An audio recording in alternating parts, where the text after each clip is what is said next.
नवेश शिकोह जी, आज प्रधानमंत्री ने कहा, दोनों पूर्वांचल में थे, प्रधानमंत्री भी और अखिलेश यादव जी, तो उनके दो वक्तव्य मुझे लगे कि वो बता रहे हैं कि ताप कितना ज़्यादा है। प्रधानमंत्री ने कहा कि भाई पहले हम सुनते थे कि दिन में सपने देखते हैं लोग, लेकिन कांग्रेस सपा का सुन के अब जान लिए कि कैसे देखते हैं। ये भी कह रहे कि हम 80 में 80 जीतेंगे यूपी में। एक अखिलेश जी जब अपने मंच पर गए तो उन्होंने माइक संभाला तो उन्होंने कहा कि तारीख होगी 4 जून, टाइम होगा दोपहर 12 बजे, एक टीवी पे फिल्म चलेगी जिसका टाइटल होगा एक थी भाजपा। उन्होंने भाजपा को पास्ट टेंस में कर दिया। स्थिति विकट है, लड़ाई तीखी हो रही है, 27 सीटों का रण। क्या समीकरण देख रहे हैं, और इसमें ये बात भी ध्यान देने लायक है कि 19 में जब अखिलेश यादव और मायावती जी का अलायंस था तो बसपा ने इस इलाके में बड़ा पराक्रम दिखाया था, 6 लोकसभा सीटें जीती थी, छोटा पराक्रम नहीं था। वो बसपा अब अकेले लड़ रही है तो किसी ना किसी के जेब से तो कुछ निकालेगी। ऐसा तो है नहीं कि बसपा 0 पे आउट हो जाएगी, 1 वोट नहीं मिलेगा। लाख मिले, 2 लाख मिले, 50,000 मिले, किसी न किसी को तो नुकसान होगा। नावेश को क्या देख रहे हैं? जी, पूर्वांचल बहुत महत्वपूर्ण चरण है ये चुनाव का, क्योंकि लोग कह रहे हैं, जमीन पर नजर आ रहा है कि ये चुनाव जो है वो मंडल की तरफ खिसक रहा है, जाति की तरफ बढ़ रहा है, और जाति का एक बहुत बड़ा समीकरण पूरब में दिखाई देता है हर चुनाव में। पिछले विधानसभा चुनाव की अगर बात की जाए तो आपने देखा होगा समाजवादी पार्टी के गठबंधन में राजभर जी थे, और उस वक्त जो नरेंद्र मोदी जी के लोकसभा क्षेत्र के इर्द गिर्द राजभर ने विधानसभा सीटें जितवा दी थी। जाति का जादू चलता है, लेकिन इस बात को भी मानना पड़ेगा कि पूर्वांचल में भारतीय जनता पार्टी की भी बड़ी ताकत है। वहां मोदी का चेहरा है, योगी का चेहरा है, वहां अगड़ों के सबसे बड़े नेता, अगड़ी जाति के सबसे बड़े नेता, जो बहुत लोकप्रिय नेता हैं योगी आदित्यनाथ, उनका क्षेत्र है। प्रधानमंत्री जो पिछड़ी जाति से आते हैं उनका भी लोकसभा क्षेत्र है। इसके अलावा वहां गरीबी है, जाहिर सी बात है कि जो योजनाएं हैं, राशन की और तमाम योजनाएं हैं, उसका भी कहीं ना कहीं असर होगा। लेकिन दूसरी तरफ जो पीडीए है उसका भी कुछ जादू थोड़ा बहुत चलता दिखाई दे रहा है, इस बात को मानना पड़ेगा।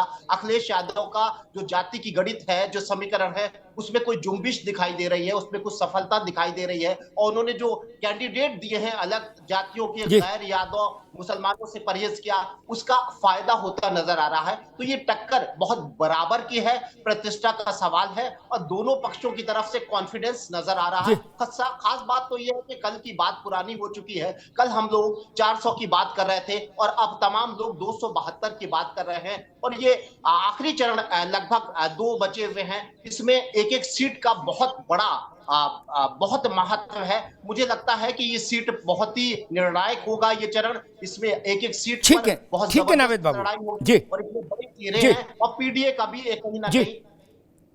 ठीक बात है। नावेश शिकोह ने कहा कि 2022 के चुनाव में समाजवादी पार्टी के साथ ओम प्रकाश राजभर थे, तो उन्होंने मऊ, गाजीपुर, बलिया, आजमगढ़, इस इलाके में समाजवादी पार्टी को बहुत सारी सीटें जितवाई। एक आंकड़ा तो मुझे याद है, जहां से धर्मेंद्र हार गए बाई इलेक्शन में, आजमगढ़ की 10 में 10 सीट जीती थी सपा ने। भाजपा का खाता नहीं खुला था, लेकिन मुश्किल ये, नावेद कह रहे कि राजभर के कारण मिली, और सपाई कहते कि राजभर से क्या लेना देना, राजभर की तो कोई हैसियत ही नहीं, वो तो हमने खुद जीत ली।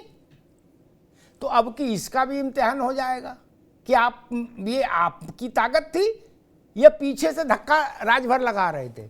ये भी मैंने बता नहीं, इतने इम्तिहान हो रहे हैं, धनंजय से लेके जन कितने लोग नप रहे हैं, तो ये मसला भी नप जाएगा। अशोक जी संयोग से पूर्वांचल से ही आते हैं, आजमगढ़ में मोर्चा संभाले हुए हैं अशोक जी। भाजपा की प्रतिनिधि बुंदेलखंड से है, तो सपा के प्रतिनिधि पूर्वांचल से हैं, उसी जमीन से हैं। अशोक जी, ये कुछ ज्यादा नहीं हो गया? पहले 79 थी, फिर मैंने देखा अब आज धर्मेंद्र यादव कह रहे थे कि नहीं 79 ने 80 में 80 जीत रहे हैं। अब हमें लग रहा है अभी तो टाइम बाकी है 1 जून आने में, कहीं 80 से भी आगे न निकल जाए मामला, तब कहां जाके रुकेंगे। मैं 79 तक समझ में आता था, अखिलेश जी ने एक संख्या दी थी 79, अब आज धर्मेंद्र बोले ना तुम्हें मेरी कसम अब 80 चलेगा, बोले ठीक है आओ 80 चलाओ। थोड़ा ज्यादा थोड़ा कम कर सकते हैं या चलेगा 80? देखिए अमिताभ जी, जब भारतीय जनता पार्टी का शीर्ष नेतृत्व कहता है अब की बार 400 पार, तो उनके शब्दों पे आपको कितना अंदर से कॉन्फिडेंस पैदा होता है? सवाल तो ये उठता है। जब वो कहते हैं अब की बार 400 पार, तो जनता पलट के जवाब देती है अब की बार तड़ी पार। ये स्थिति है भारतीय जनता पार्टी के लिए। जैसे एक फिल्म में गाना था अमिताभ भाई, क्या हुआ तेरा वादा, तो जनता गा रही है क्या हुआ तेरा चुनावी वादा, ओ झूठी कसम झूठे इरादे भूलेगा दे। अरे गाते भी अच्छा हो भाई अशोक भाई। उस दिन आखिरी अग्निवीर का आखिरी दिन होगा, पेपर लीक का आखिरी दिन होगा। जनता गाना गा रही है जी। जिस दिन देश मोदी साहब को भूलेगा उस दिन पेपर लीक का अंत होगा, अग्निवीर का अंत होगा, महंगाई का अंत होगा, बेरोजगारी का अंत होगा, इस देश को दुश्वारियों से मुक्ति मिल जाएगी। इसीलिए हमारे राष्ट्रपति जी कहते हैं 80 में 80। ये कोई हाइपरबोलिक बात नहीं कर रहे हैं, ठीक तो जनता की बात कर रहे हैं जो 60 लाख अभ्यर्थी जो लगातार हमारी मीटिंग्स में आ रहे हैं। एक बात सुन अशोक जी, एक मिनट दादा, 1 मिनट, हम गरीब आदमी, हमारी भी सुन लो। आप लोगों के पास तो जनता भी है, माइक भी है, मंच भी है, माला भी है, हमारे पास तो ले दे के यही है। यहाँ थोड़ी सुन लो, आप लोग तो प्रेस कॉन्फ्रेंस भी कर लेते हो। एक सब लोग कहते हैं कि जनता के बीच से आवाज आई और हमने जनता के बीच में जाके थर्मामीटर लगाया। यही बात पल्लवी पटेल भी कह रही हैं। अब वो भी अगर ये कह दे हम 80 में 80 जीत रहे तो उनको कौन रोक लेगा? वो कहेंगे हम भी जनता के बीच से आ रहे हैं। इसलिए मैंने निवेदन किया था कि थोड़ा कम लगा लो, 80 थोड़ा ज्यादा हो जाएगा, मतलब बाकी आपकी इच्छा। आप मध्य प्रदेश की सीटें भी यूपी में जोड़ लो तो कौन रोक सकता है? चुनाव तो शंकर जी की बारात है अशोक भाई। जब लोग 4 जून नहीं आए तब तक झाड़े रहो कलेक्टरगंज, हटिया खुली बजाजा बंद, झाड़े रहो कलेक्टरगंज, कानपुर में कहावत है। खैर राघवेंद्र द्विवेदी जी से पहले बात करूंगा, फिर ऋचा के पास जाऊंगा। राघवेंद्र जी, नावेद जी को आप आज 1 किलो मोतीचूर के लड्डू का डब्बा भेजिए। उनने कम से कम इतनी बड़ी बहस में ये तो कहा कि पिछली बार जो 2022 में समाजवादी पार्टी ने विधानसभा में प्रदर्शन किया उसमें राजभर और उनकी पार्टी ने पूर्वांचल में बड़ा योगदान दिया। चूंकि जिस दिन से राजभर अलग हुए थे उस दिन से सपा वालों ने तो ये कहने बंद कर दिया था, उन्होंने राजभर के कहने से एक भी वोट नहीं मिला, कुछ नहीं, खत्म। और घोषी का परिणाम आ गया, उसके बाद तो छत पे खड़े होकर सपा वालों ने कहना शुरू कर दिया, बोले ना टाटा बाय बाय गॉन, हो गया खत्म खलास।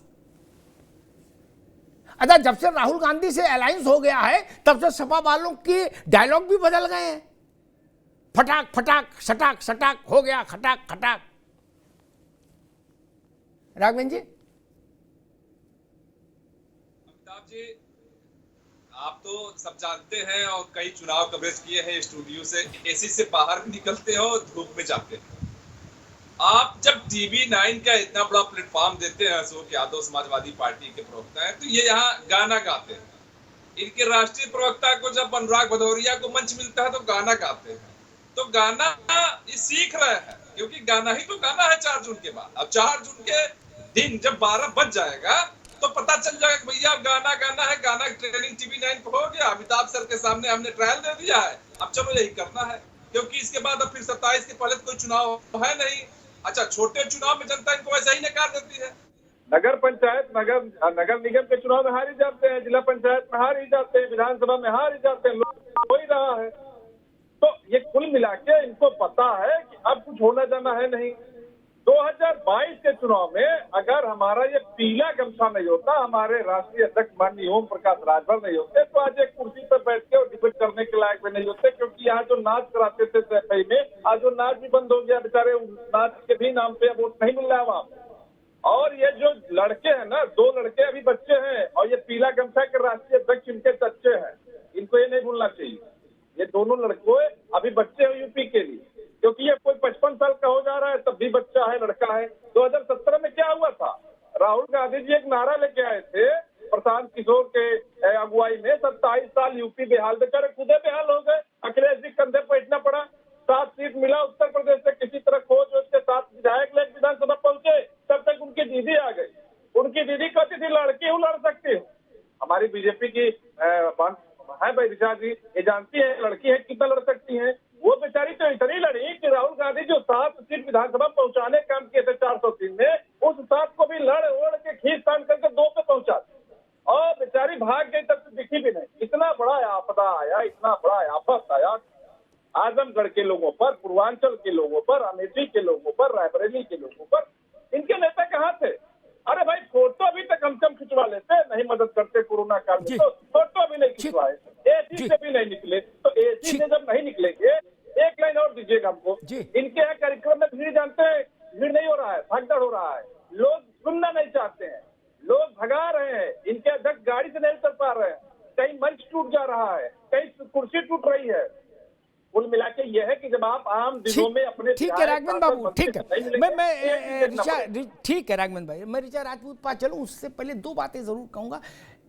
एक बात जो कही कि दुख सुख में सबको जाना चाहिए। मुझे याद है ऊंचा, नावेद जी को भी याद होगा, ऊंचा हार में बॉयलर फटा था,